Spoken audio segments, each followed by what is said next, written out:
Maithili express की शानदार प्रस्तुति।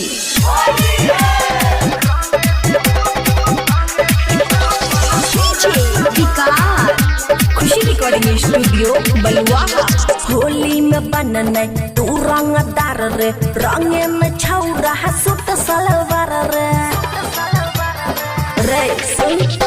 होली में बनन तू रंगदार रे, रंगे में छौरा सूट सलवार रे। नया ड्रेस हमर हेतै जियान, नया ड्रेस हमर हेतै जियान।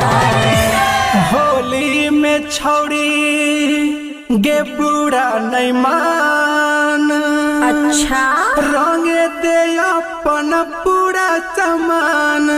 चल हट। होली में छौड़ी गे बुरा नहीं मान, हे गे बुरा नहीं मान, रंगे दे अपन पूरा सामान। होली में छौड़ी गे बुरा नहीं मान, हे गे बुरा नहीं मान, रंगे दे अपन पूरा सामान।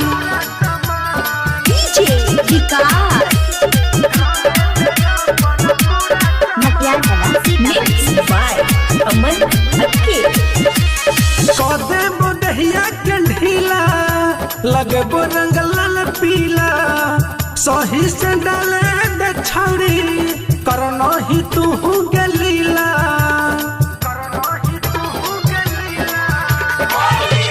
दूरे हटा पिचकारी तोरे ने घर के बारी, माने तू हमर कहल कि हम छो समझदारी। करनै जवानी हमर नुकसान, बुझला करिया चल हट। होली में छौड़ी गे बुरा नहीं मान, रंगे दे अपन पूरा सामान। मुहे तोड़ देबो।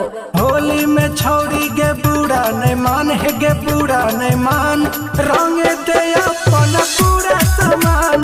होली में छौड़ी गे बुरा नहीं मान, हे गे बुरा नहीं मान, रंगे दे अपन पूरा सामान।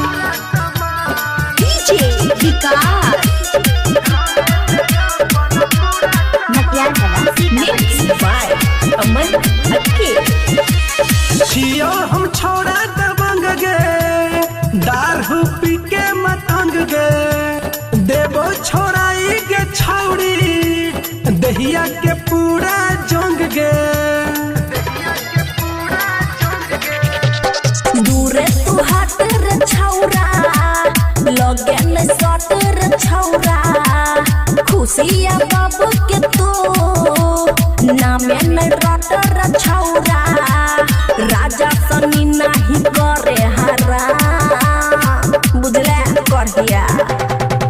होली में छौड़ी गे बुरा नहीं मान, नहीं मानबो, रंग दे अपन पूरा सामान।